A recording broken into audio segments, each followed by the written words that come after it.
তোমরা যাদের উপাসনা করেছিলে কেন আজকে তারা তোমাদের কোনো উপকারে আসছে? হাইরে মুসলমান, যারা কবরে গিয়ে সিজদা দেয়, যারা মাজারে গিয়ে সিজদা দেয়, যারা গাছতলায় সিজদা দেয়, যারা আল্লাহ ব্যতীত অপরের কাছে ভালো মন্দ চাও, তারা বাড়িতে গিয়ে আমাকে গালি দেওয়ার আগে কোরআনের আয়াতটা খুলে দেখবেন। 17 পারা, কত পারা? পারা নম্বর 17, শেষ পৃষ্ঠা, একবারই শেষ রুকু। ইয়া আইয়ুহান নাসু যুরিবা মাসালুন ফাসতামিউ লাহু ইন্নাল্লাযীনা তাদউনা মিন দুনিল্লাহি লা ইয়াখলুকু দুবাবান ওয়ালা বিসমাউ লাহু ওয়া ইয়াসলুবুহুমুদ দুবাবু শাইয়ান লা ইস্তানকিনুহু মিন।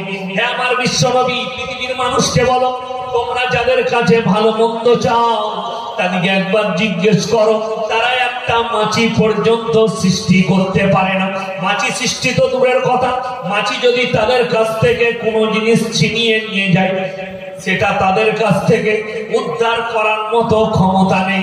তারা হচ্ছে শক্তিহীন, আর আমি আল্লাহ হচ্ছি শক্তিশালী। জোরে বলুন সুবহানাল্লাহ।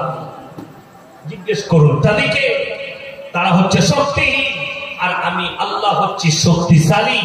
তাই যারা মনে মনে ভাবছেন আল্লাহ ব্যতীত অপরের কাছ থেকে কিছু পাওয়া যায়, আমরা শুনেছি। এখন আমি ইয়াসিন বেঁচে আছি না মারা গেছি? স্টেজে কথা বলে, আমার মধ্যে জীবন আছে না? আচ্ছা, আমি মরে গেলে বেশি শক্তি হবে না বেঁচে থাকলে বেশি শক্তি? এখন আমি বেঁচে আছি, এখন আমার শক্তি বেশি। আমাকে যদি কেউ মারতে আসে, আমি হাতের দ্বারা প্রতিহাত করতে পারবো? পারবো না? পারবো না। আমি রুখতে পারবো। কিন্তু মরে গেলে কেউ গালে চড় মারলে আমি রুখতে পারবো? আমি বয়ান করেছি বন্ধন লোন, গ্রুপ লোন নিয়ে, সেই গ্রামের একটা মেয়ে মায়ের ঘরে গিয়ে আমাকে খুব গালি দিচ্ছে। আমার এক আত্মীয় খুব ঝগড়া করেছে তার সঙ্গে, সে আমাকে ফোন করে বলছে, ভাই আপনাকে খুব খারাপ খারাপ বলছিল। আমি কোন গ্রামে বাড়ি? ওই গ্রামে। আমি খোঁজ নাও, সে যে কোনো পাপেতে লিপ্ত আছে।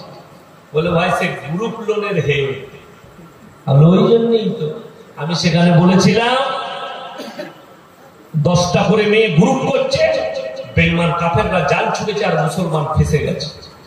তাদের মধ্যে যে হে এই 9টা মেয়ে তাকে ম্যাডাম বলে ডাকা, আসে মনে করে বিরাট ব্যাপার। এমনি ম্যাডাম হতে পারে না, ও সুদ খাবার ম্যাডাম হয়েছে। এটা বলার কারণে আমাকে গালি, এটা বলার কারণে ইয়াসিন সাহেব খারাপ। এতে কোনো দোষের নেই।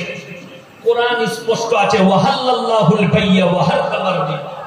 আমি তোমাদের জন্য ব্যবসাকে হালাল করেছি, সুদকে হারাম করেছি।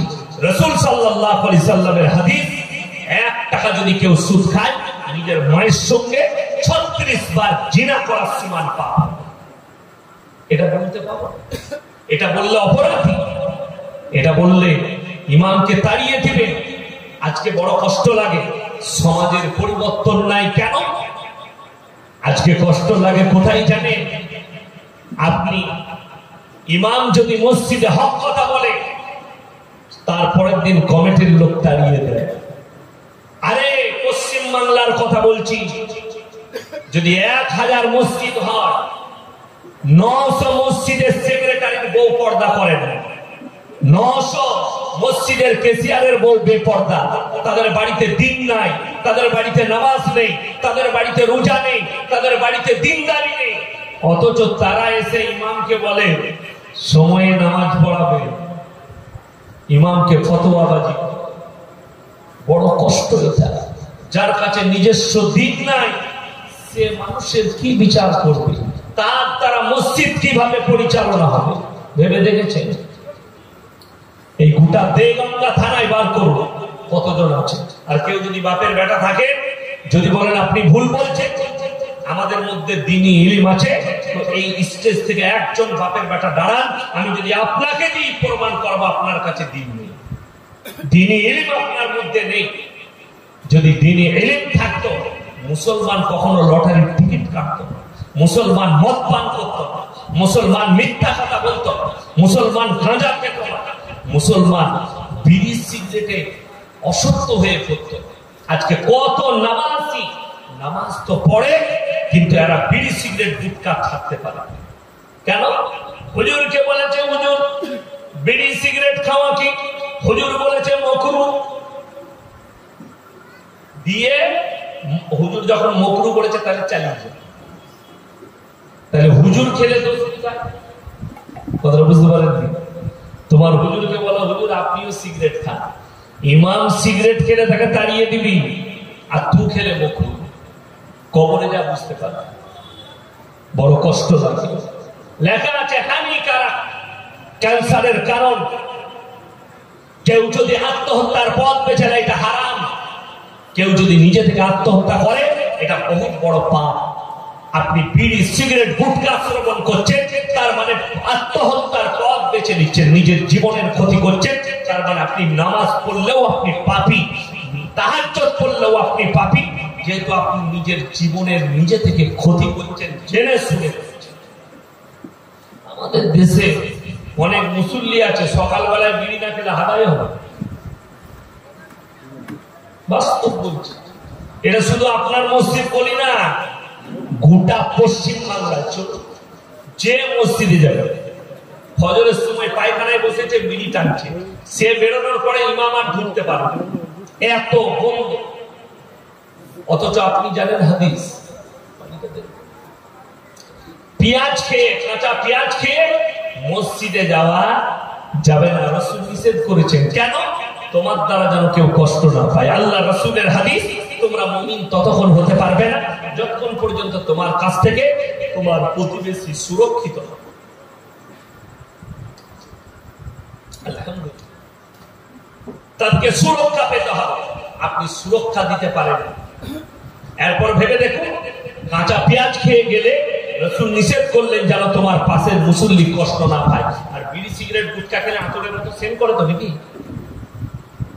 সব থেকে প্রথমে গিয়ে তুমি তোমার বিবিকে জিজ্ঞেস করবে যে আমি যে বিড়ি খাই, গুটখা খাই, সিগারেট খাই, তোমাকে কেমন লাগে? ও মনে মনে বলবে আটকুড়ের বেটা তোকে ঝাঁটা মারতে মন যায়, কিন্তু করবে কি স্বামী?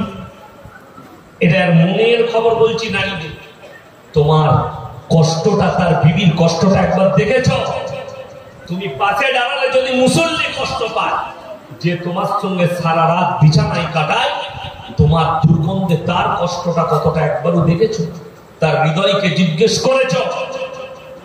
অথচ তুমি এই খারাপ জিনিসগুলো, নোংরা জিনিসগুলোকে শ্রবণ করছো ভালো নয়। ওই জন্য ইসলাম আপনি নিতে পারেননি। নিজের জন্য যেটা হালাল করেছেন, ইমামের জন্য হারাম করে রেখেছেন। নিজের জন্য হালাল করেছেন, মৌলবীদের জন্য হারাম। আরে লটারির টিকিট কেটে যদি, লটারির টিকিট যদি হালাল হতো, আমরা মৌলবীরা প্রত্যেক দিন 10টা করে লটারির টিকিট কাটতাম। সব থেকে সমাজে বেতন কম কার? কথা বলেন। ইমাম সাহেব মোটর ভ্যান চালায়, মাসে 30,000 রোজগার করে, 20,000 রোজগার করে, তারপর বরকত নাই।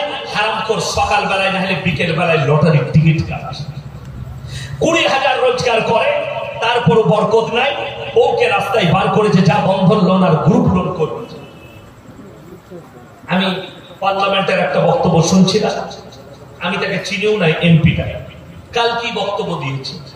अरे आप लोग मालदारों को, करोड़पति को 3,000 करोड़, 4,000, 5,000 करोड़ रुपया माफ कर देते हैं, लेकिन ये गरीब किसान 1 लाख रुपया अगर बैंक से लेते हैं तो उसे मजबूर कर देते हैं कि वो मर जाए। रोजाना उसके घर पे पहुंच जाता है कौन? बैंक वाला।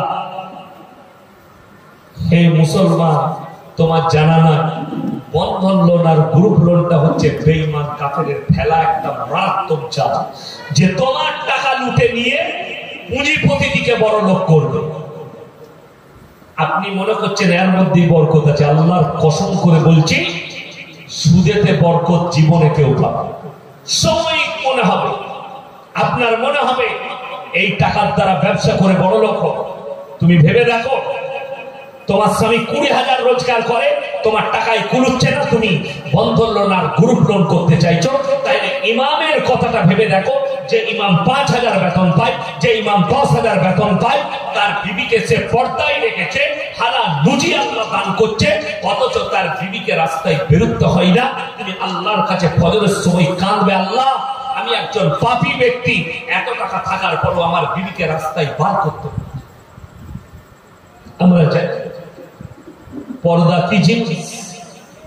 যেমন আপনি বললেন দ্বীনি ইলম হাসিল করা ফরজ, প্রত্যেকটা নারীর জন্য পর্দা করা শরীয়তে ফরজ।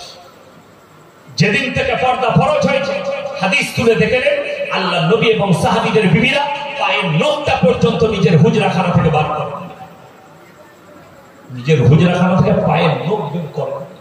যেদিন থেকে পর্দা ফরজ করা হয়েছে তারা মজবুরিতে বেরোলে তারা নিজেদিকে এমন ভাবে ঢেকে নিত বাইরে থেকে বুঝাই যেত না ভেতরে কে যাচ্ছে। নারীটার অঙ্গ কেমন? বর্তমানে স্কিন টাচ বোরকা বার করেছে বেঈমান কাফের, যে এই বোরকা তারা এদিকে বেপর্দা করে দাও। যেটা স্কিন টাচ বোরকা এটা কখনো পর্দা না। চ্যালেঞ্জ ছুড়ে বললাম এটাকে পর্দা বলা যাবে, এটা বেপর্দাই। শরীরে বোরকা এমন পরিধান করবে যেন বুঝাই না যায় এটার ভেতরে যে নারীটা যাচ্ছে তার অঙ্গ প্রত্যঙ্গ কেমন। বেঈমান কাফেররা জাল ছুটছে, আপনি ফেসে গেছেন। আপনি জানেন বর্বরতার যুগ কাকে বলে? আগামীতে আসছে। আর ওই বর্বরতার যুগে সব থেকে বেশি ডুবে থাকবে শিক্ষিতরা। আজকে ভারতের সমীক্ষাই বলছে সব থেকে বেশি সমকামিতে লিপ্ত হয়েছে শিক্ষিত যুবক আর যুবতীরা। একটা চাষিবাসী অশিক্ষিত, সব শিক্ষিতরা এই পাপে লিপ্ত হয়েছে। ভারতে পরকীয়াকে লিগেল করে দিয়েছে সরকার, সুপ্রিম কোর্ট রায় দিয়েছে পরকীয়া লিগেল। কারণ বউ যদি রাতের বেলায় শুয়ে থাকে কারোর বিছানায়, সকাল বেলায় থানায় গেলে আপনার কেস দায়ের হবে, যা পারবি করবে। ভারতে লিগেল এটা, তার প্রতি অ্যাকশন নেওয়া হবে। দেখে বুঝতে পারবে থানার বাবা। আপনারা তো চোখে দেখতে পাচ্ছেন ছেলে মেয়ের 18 বছর পেরিয়ে গেলে সে যদি পালিয়ে গিয়ে বিয়ে করে বাম্মার কোনো উপায় নেই। তারা যদি বলে ফিরবো না, আপনি কিছুই করতে পারবেন না। প্রশাসন তাকে প্রোডাকশন দিবে, সুরক্ষা প্রশাসন দিবে তাকে। এটা হচ্ছে সমাজ ব্যবস্থা। দিনের দিন কোন দিকে এগুচ্ছে আপনি ভেবে দেখুন। আল্লাহ রাসূল সাল্লাল্লাহু আলাইহি সাল্লামের হাদিস, আখরি জামানায় সব থেকে বড় মারাত্মক জিনিস যেটা আসবে সেটা হচ্ছে হারাম আওলাদে ভরে যাবে সমাজ। হারাম আওলাদ কিভাবে ভরবে? মানুষ পরকীয়া করবে, আর পরকীয়ার দ্বারা যে বাচ্চাগুলো হবে এগুলো হারাম আওলাদ। পরকীয়ার দ্বারা এখন তো মুসলমানের মধ্যে সব থেকে বড় পাপ বেড়েছে পরকীয়া আর লোকের বউকে নিয়ে পালিয়ে গিয়ে ঘর করা। কারণ বৈষ্ণবের ফোনে প্রেম হলো, তাকে নিয়ে পালিয়ে। দেখতে পাচ্ছেন, আমি মোবাইলে দেখছি রোজ বাংলাদেশে অমুক জন দুটো ছেলে নিয়ে অমুকের দরজায় ধর্ণা দিয়েছে। কি ব্যাপার? প্রেম, ভালোবাসা, পালিয়েছে। আপনি দেখেন আপনার বিহারে, উত্তরপ্রদেশে, পাকিস্তান থেকে একটা মেয়ে পালিয়ে এসছে 4টা ছেলে নিয়ে। কি নাম জানি, দেখছিলাম মোবাইল। সে একটা অমুসলিম ছেলেকে বিবাহ করেছে, সে দেখাচ্ছে। আল্লাহর কসম খেয়ে বলে যাচ্ছে, তার আগের স্বামী যতক্ষণ পর্যন্ত তাকে ডিভোর্স না দিচ্ছে, দ্বিতীয় স্বামী শরীয়তে গ্রহণ করতে পারবে না। হারাম। গোটা পৃথিবীর বলবি যদি নিকাহ পড়ায়, নিকাহ হবে না, হারাম হবে। বাচ্চা পয়দা হলে হারাম আওলাদ। লিখে নিয়ে যান, তার আগের স্বামীকে ডিভোর্স দিতে হবে, তাকে ইদ্দত পালন করতে হবে, তারপরে দ্বিতীয় স্বামী গ্রহণ করতে পারবে। এটাই শরীয়ত। আর অথচ মুসলমান পেলে কোথায়? বেঈমান কাফিরের কাছ থেকে। আল্লাহ রাব্বুল আলামিন জাতিকে একের পর এক ধ্বংস করে প্রমাণ দিয়েছে যে যারাই রাস্তা থেকে সরে গেছে, আল্লাহর দিন থেকে সরে গেছে, আল্লাহ তাদেরকে ধ্বংস করে দিয়েছেন। আর আপনি কি ভাবছেন পুনরাবৃত্তি হবে না? আল্লাহ এই পৃথিবীকে ধ্বংস করবেন। আল্লাহ যদি চাই আপনার কাছে ও আযাবের ঘন্টা বেজে যাবে, সেকেন্ডের মধ্যে আল্লাহ পৃথিবীটাকে ফানাহা করতে পারে। এটা আল্লাহর ইচ্ছা মতো। আল্লাহ চাইলে এক্ষুনি ফানাহা করে দিবে। যারা ভাবছেন লুকিয়ে পাপ করি, গোপনে পাপ করি, পৃথিবীর কেউ জানে না। আল্লাহ কিয়ামতের দিনে হিসেব এমন ভাবে নিবেন, আল্লাহর কাছে এত সহজ। আর এক শ্রেণীর পাপী দিকে আল্লাহ তাআলা কোরআনে আছে সূরা ইয়াসিন, জবানটা বন্ধ করবে। আল-ইয়াওমা নাখতিমু আলা আফওয়াহিহিম ওয়া তুকাল্লিমুনা আইদিহিম ওয়া তাশহাদু আরজুলুহুম বিমা কানু ইয়াকসিবুন। হে আমার বিশ্বনবী, পৃথিবীর মানুষকে বলো, এক শ্রেণীর পাপীদের জবানটা কিয়ামতের দিনে বন্ধ করে দেওয়া হবে।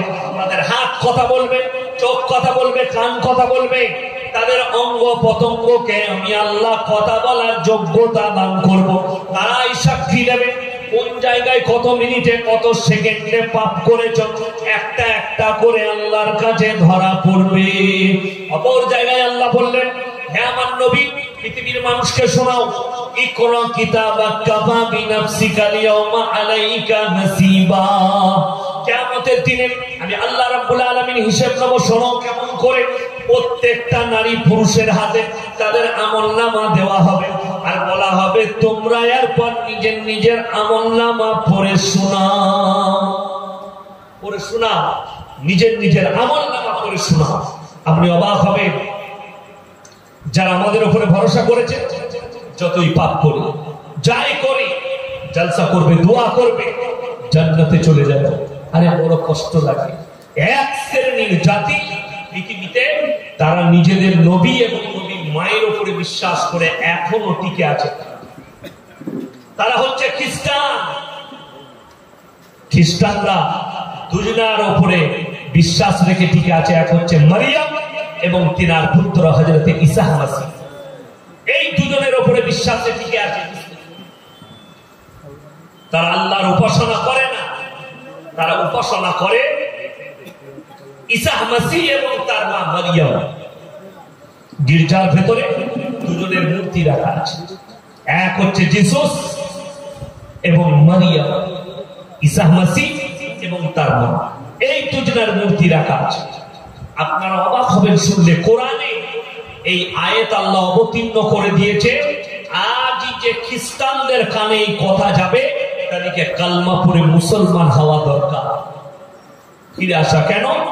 কোরআন বলছে কিয়ামতের দিনে গোটা পৃথিবীর লোক দাঁড়িয়ে থাকবে। আল্লাহ কোরআনে বলেছেন, হে আমার নবী, আমি ঈসা মাসীহকে দাঁড় করাবো কিয়ামতের দিনে। কোথায়? গোটা পৃথিবীর মানুষের সামনে কাঠগোলায় আদালতে যেমন মুজরিমকে দাঁড় করানো হয়, আমার ঈসা মাসীহকে দাঁড় করানো। আল্লাহ কি প্রশ্ন করবেন সেটাও কোরআনে বলে দিয়েছেন। ইয ক্বালাল্লাহু ইয়া ঈসা ইবনে মারইয়াম আনতা কুলতা লিন-নাসি ইত্তাকিদুনি ওয়া উম্মিয়া ইলাহাইনি মিন দুনিল্লাহ। ওগো মরিয়মের পুত্র ঈসা, তুমি কি বলেছিলে তোমার কওমকে, আল্লাহ ছাড়া আমি আর আমার মায়ারও দুটো আল্লাহ? ঈসা নবী সেদিনে চোখের পানি ফেলে বলবেন, ক্বালা সুবহানাক মা ইয়াকুনু লি আন আকুলা মা লাইসা লি বিহাক ইন কুনতু কুলতুহু ফাকাদ আলিমতা তা'লামু মা ফি নাফসি ওয়া লা আ'লামু মা ফি নাফসিক ইন্নাকা আনতা আল্লামুল গুয়ুব।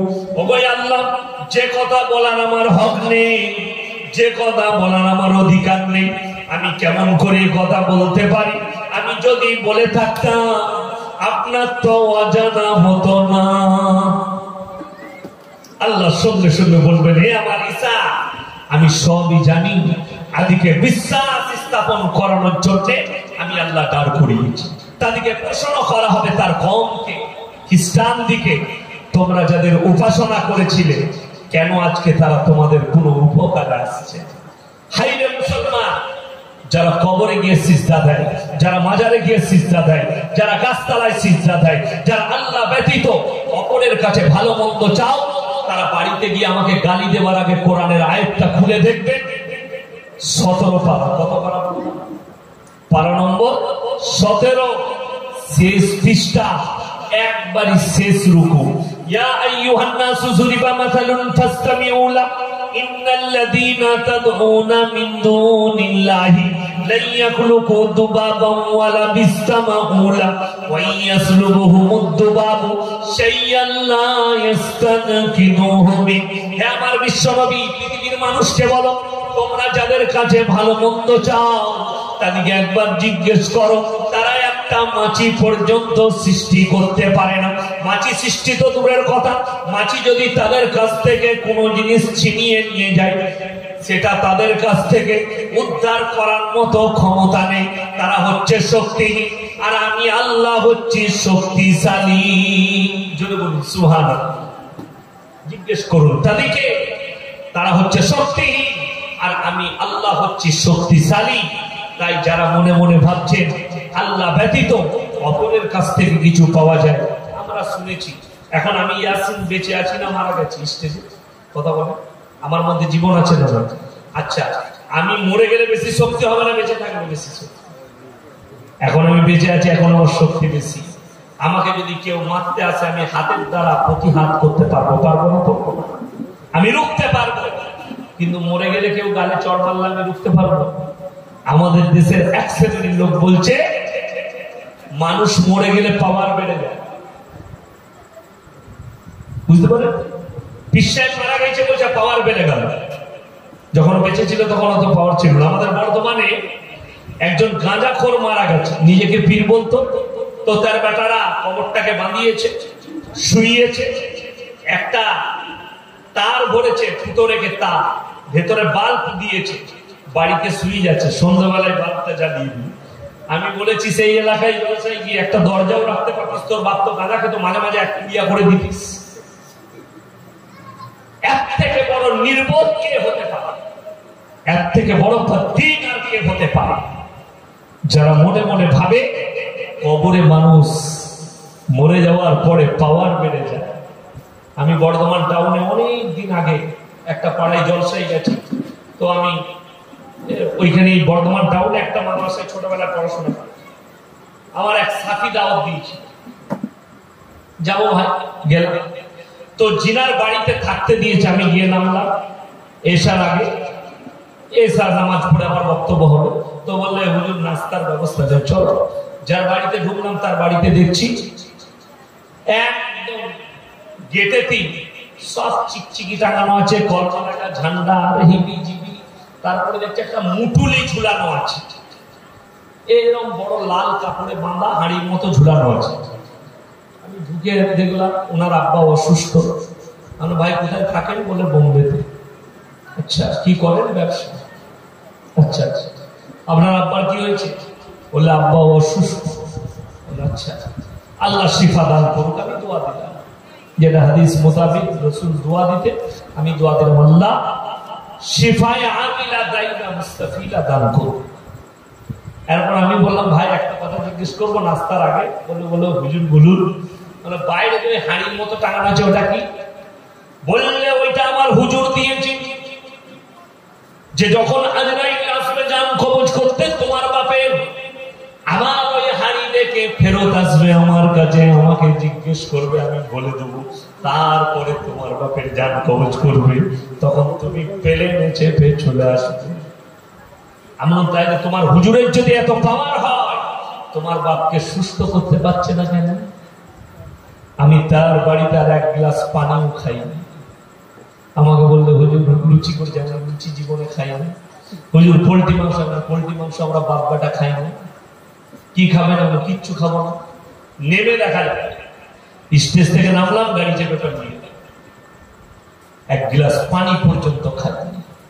এর থেকে বড় বাদী না কে হতে পারে? আল্লাহর কসম করে বলছি, যে বলেছে তাকে মুমিনই বলা যাবে না, তাকে কাফের ফতোয়া দিতে হবে ইসলামী শরীয়ত। ইসলামী শরীয়ত। আমাকে লোকে গালি দেয়, আমার কাছে মোবাইলে প্রমাণ আছে, প্রুফ আছে। আপনাকে দেখি উত্তরপ্রদেশের একজন ভালো বক্তা, নিজেকে বলছে আহলে সুন্নাত ওয়াল জামাতের একজন বড় আলেম, বেরেলভি ভাইদের বড় আলেম, তিনি ফতোয়া দিচ্ছেন, মানুষকে বোঝাচ্ছেন, আরে एक ऐसा दौर था, एक ऐसा जमाना था, उस दौर में अगर बगैर वुजू का बड़ा पीर अब्दुल कादिर जिलानी रहमतुल्लाह अलैह का कोई नाम ले लेता तो वो मर जाते थे। नाउजुबिल्लाह। भाई বিশ্বাস করুন, আমি নিজের চোখে কোনোদিন বড় পীর আব্দুল কাদির জিলানী রহমতুল্লাহ আলাইহিকে দেখিনি, তিনার নামটাই শুনেছি বাপ দাদুদের মুখে, আলেমদের মুখে। তিনি বারহাক আল্লাহর ওলি। আমি মেনে নাম, জানি না কেমন মানুষ ছিলেন তিনি, আমি মেনে বারহাক আল্লাহর ওলি। যদি এটা সত্য হয় তাহলে আপনারা বলুন রাসূলের পাওয়ার বেশি না বড় পীরের পাওয়ার বেশি? কথা বলেন না? আল্লাহ রসুল সাল্লাল্লাহু আলাইহি সাল্লাম আল্লাহর কাছে সবথেকে সম্মানী ব্যক্তি। কিতাবে লেখা আছে কি বললেন, এই 24 পরগনারই বক্তা দিল্লিতে বয়ান করছে, আমি ছিলাম এই চাপাডাঙ্গা বলে একটা জায়গা। তো আমি মসজিদে শুয়ে আছি, বয়ান করছে কি ভাইরা মায়েরা বোনেরা, বড় পীর আব্দুল কাদের জিলানী রাহমাতুল্লাহ আলাইহি মায়ের পেট থেকে 18 পারা কোরআন হিফজ করে এসেছিলেন, 15 পারা হাফেজ ছিলেন, 18 পারা হাফেজ। বড় পীর আব্দুল কাদের জিলানী রাহমাতুল্লাহ আলাইহির নাম বিনা উজুতে নাপাক অবস্থায় কেউ যদি নেই, তার গায়ের লোম গুলো উঠে যাবে। আমি তাকে তারপরেই বললাম, ভাই বসবেন, চলে যাবেন না, কোনো বসে। সে আমার থেকে বয়সে ছোট, একটু বসো। আমরা পেলে কোথায় বললে, কোন ভণ্ডল লেখা বই পড়ছি। আমি বললাম, আল্লাহর কসম করে বলছি, যদি মায়ের পেট থেকে 18 পারা হাফিজে কোরআন হতো, হযরতে উমর রাদিয়াল্লাহু তাআলা আনহুকে জন্ম থেকে হাফেজ হতো। উমরের সম্মান বেশি না বড় পীরের সম্মান বেশি? কথা বলে না? হযরতে উমরে ফারুক রাদিয়াল্লাহু তাআলা, হযরতে আবু বকর সিদ্দিক রাদিয়াল্লাহু তাআলা।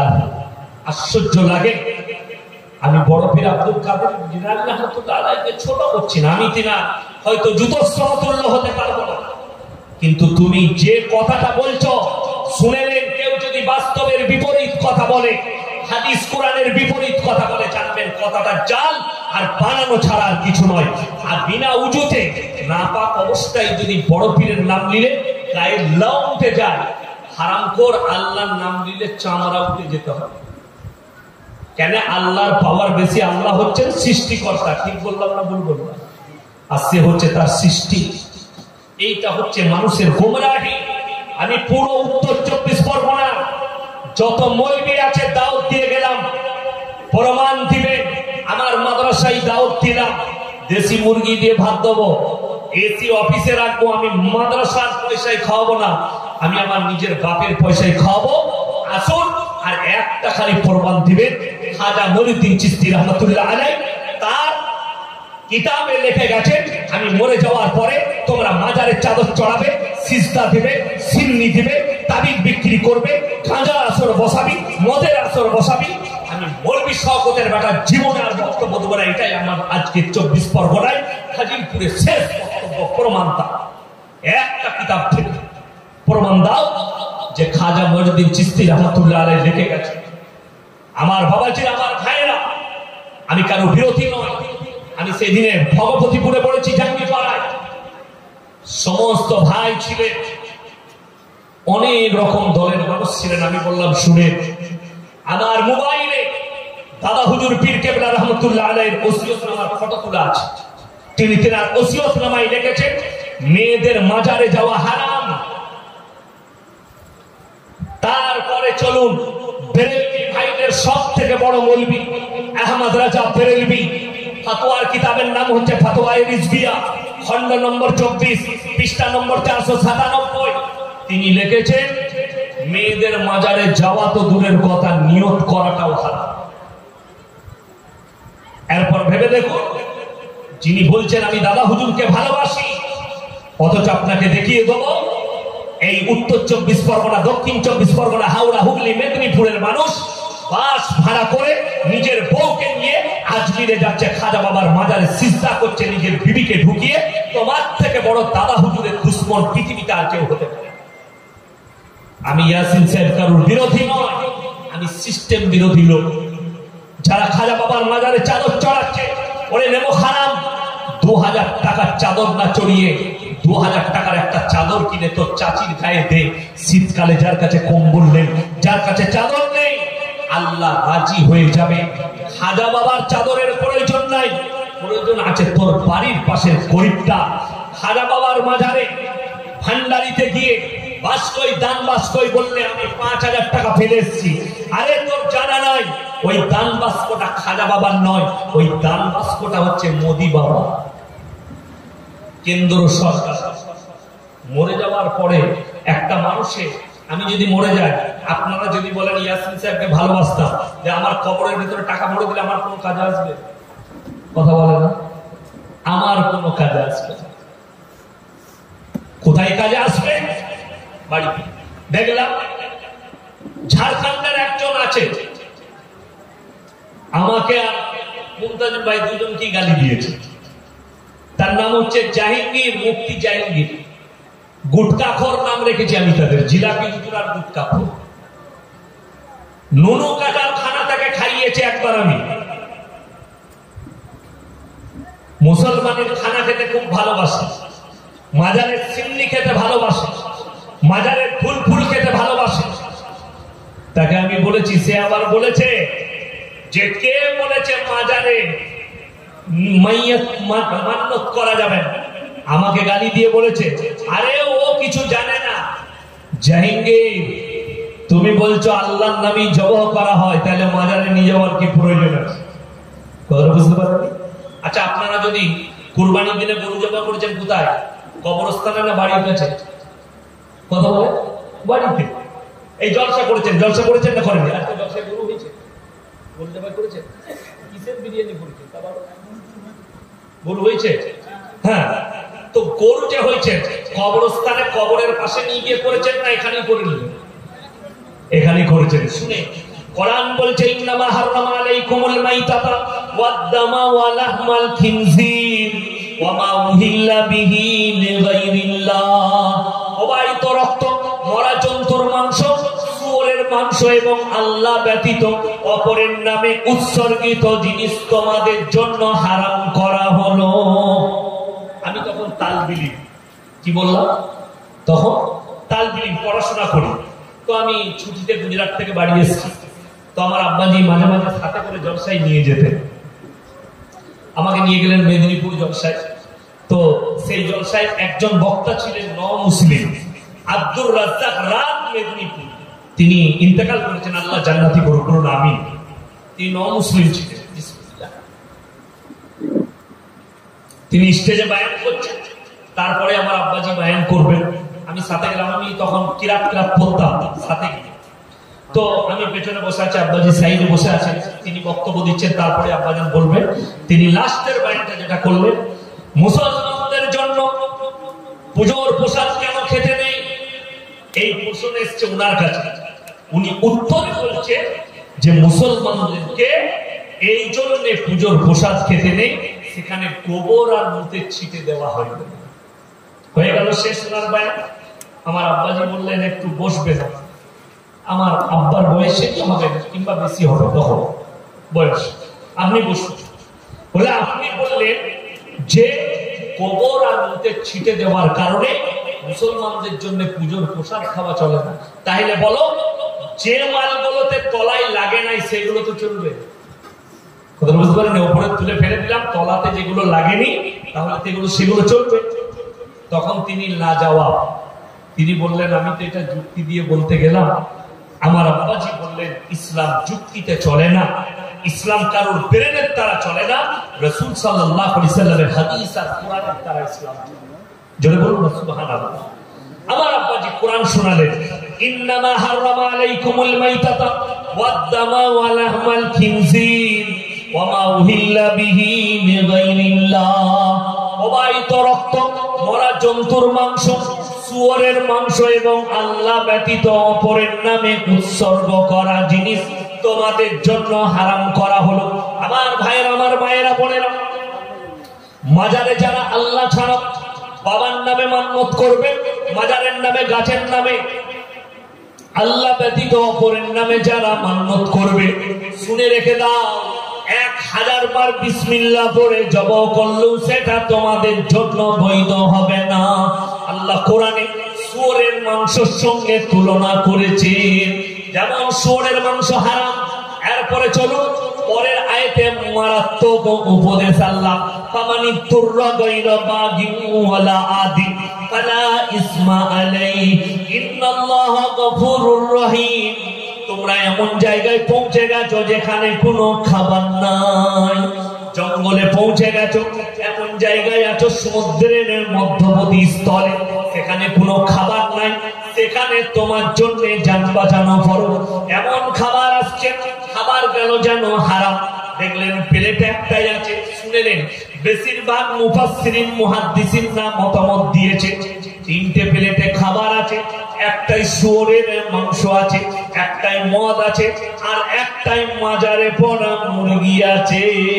তোমরা যদি খেতে চাও শুয়োরের মাংস 2 পিস খাবে, কিন্তু মাজারের পড়া মুরগি খেও না, ওটা দুটো পাপ। এক হচ্ছে আল্লাহ ব্যতীত অপরের নামে উৎসর্গ কর, ওটা শিরক, শিরক করেছে প্লাস ওটা হারাম, দুটো পাপ করলেন আপনি। কিন্তু যদি আপনি শুয়োরের মাংস খান, কোরআনে আছে ফামানিতুর রাগাইরা বাগিউ ওয়ালা আদি, বাগিউ মানে হচ্ছে ক্ষতিগ্রস্ত, এমন জায়গায় আছেন কোনো খাবার নাই, আপনি না খেলে মারা যাবেন, এমন অবস্থায় আপনি অতটা খেতে পাবেন যতটা খেলে প্রাণ বেঁচে যাবে। কিন্তু সেখানে যদি দেখেন একটা প্লেটে শুয়োরের মাংস আর একটা প্লেটে মাজারের ভরা মুরগি থাকে, তোমরা মাংস শুয়োরের মাংসটা 2 পিস খাবে জান বাঁচানোর জন্য, কিন্তু মাজারের ভরা মুরগি চলবে না। আমি সেদিনে একজন হোয়াটসঅ্যাপে বয়ান পাঠিয়েছে, দেখলাম